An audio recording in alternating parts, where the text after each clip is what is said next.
What's happening, gang? I hope you're well. So today I'm going to tell you all how we took Jack Jackson from this to classic bodybuilding champ in less than 12 months. So when Jack first started with myself at Raw Coaching and joined Team Bring the Heat, he told me that he wanted to compete.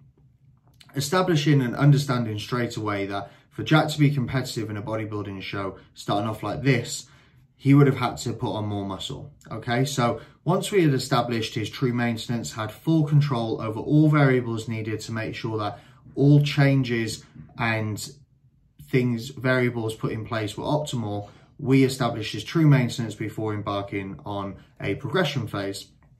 For this progression phase, we set ourselves a timeline for that because we had already written out plans to compete in the first time of show in PCA for 2022. So we had a certain amount of time to get in specific goals and specific phase-specific goals to make sure that we had achieved our target. So we set ourselves a timeline for our progression phase. During that time, we went from 89 kilos up to, I think he was just touching 105 before we went into a small deficit and cleanup phase, into a recovery phase, and then into prep. Now, during his progression phase, we introduced assistance.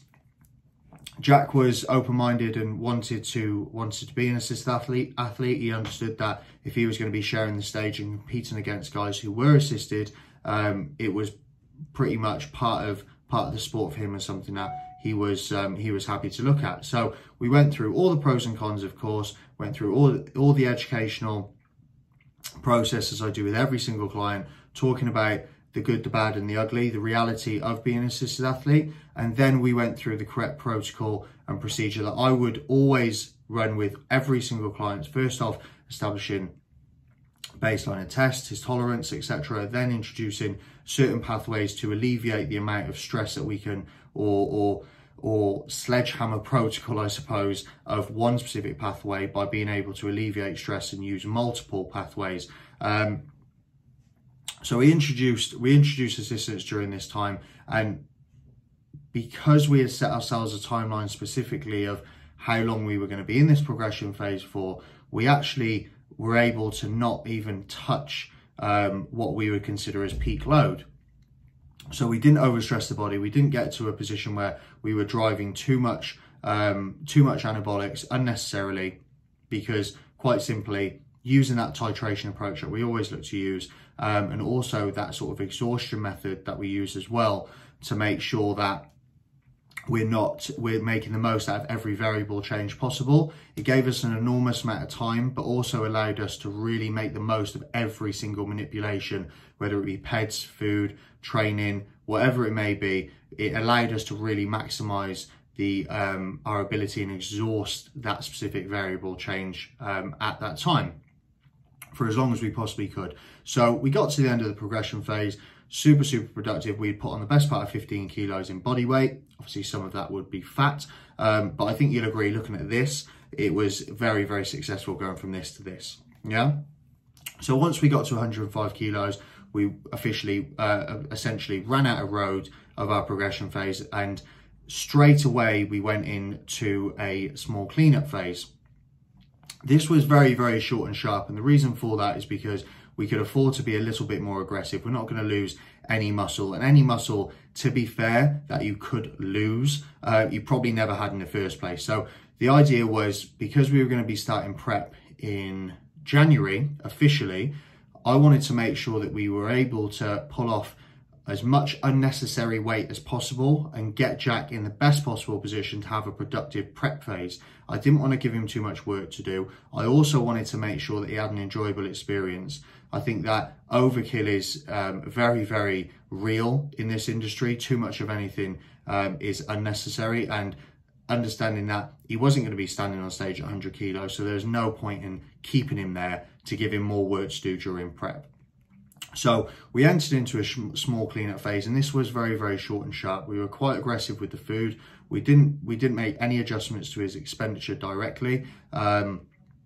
He did have some more steps, but no direct cardio. After this, we actually entered him into a recovery phase. where I pulled out all of his drugs, ran him at a baseline of test for 6 weeks to make sure that he was fresh and he was responsive and he wasn't overstressed going into prep. Because the reality is, if you are an assisted athlete, you are going to have to continue taking assistance throughout that time, potentially more, potentially different pathways that will drive some forms or more forms of stress. So after his cleanup phase, I ran him through a recovery phase. During that phase, because he had actually got himself in a really, really good spot from a composition standpoint, I was able to actually pull his food up a little bit as well. So not only was I able to pull out his drugs or his assistance, I was also able to build up his calories a bit as well, which put him in a fantastic position to start prep, because not only was he fresh, he actually had a lot to play with. And I'd probably say quite confidently, thinking off the top of my head, that he didn't lose, I don't think he went below 300 to 400 grams of carbs a day up until his peak week. So that was really, really good. I mean, I'm sure if you asked him, he'd probably still tell you he was tired and he was hungry, but that is the reality of getting in condition and shape, unfortunately. So after we ran his recovery and maintenance and recovery phase to just really put us in a position where we could rebuild his food, rebuild his calories, get him fresh, get him responsive, and also pull his drugs out, we then obviously made an introduction of his assistance again. There were some pathways that we do implement at the beginning of prep, just to make sure that we've got some sort of baselines set, to make sure that certain areas or certain specifics of hormones, etc., are kept at an optimal but sort of efficient rate, and there's no major decrease of any area specifically. I won't go into that because that is very, very specific to obviously how we do things at Raw Coaching, and also how we do things athlete dependent. But there was a reintroduction of assistance. The best thing, because we had actually pulled him off for a duration of time, he was actually super, super responsive, which meant that, and this is going to blow some people's minds, but which meant that his androgen load as a whole per week was 600 meg, which may sound like a lot to some, but will sound like a very, very little to others. There was no use of tren, there was no use of any harsh diuretics going into the show, because fundamentally we were able to maximize his response by, like I said, using very, very little, because we had set ourselves up where he was fresh, responsive, and actually was just running a test as a baseline at very, very low amounts. So running through prep, super, super productive. We went from this to prep, or this to show, in 12 weeks, and we absolutely fucking smashed it.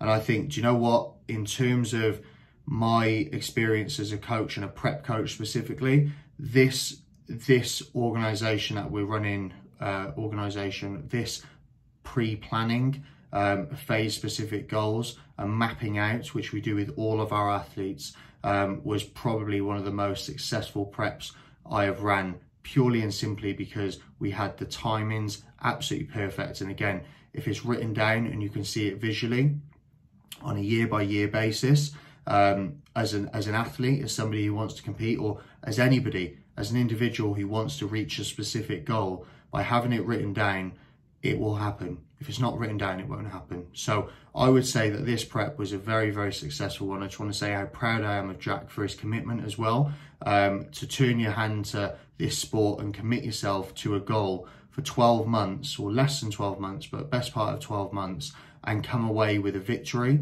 in the style that he did. I just want to say I'm very, very grateful for being a part of it, and look forward to every single athlete that I've got this year, that we've got this year at Raw Coaching competing. If anybody is interested in more specifics on how we ran Jack's prep, or how we run preps in general, please let us know. Drop us a comment, drop us a DM, hit the inquiry link, book in a call, and we can have a chat. But I hope you all found this insightful and a good insight to what prep and what it really takes to be a fantastic bodybuilder. There are no overnight successes in this sport. It takes work and dedication and time, most importantly. But I hope you all enjoyed. Any questions, guys, let me know. Have a good one. Peace.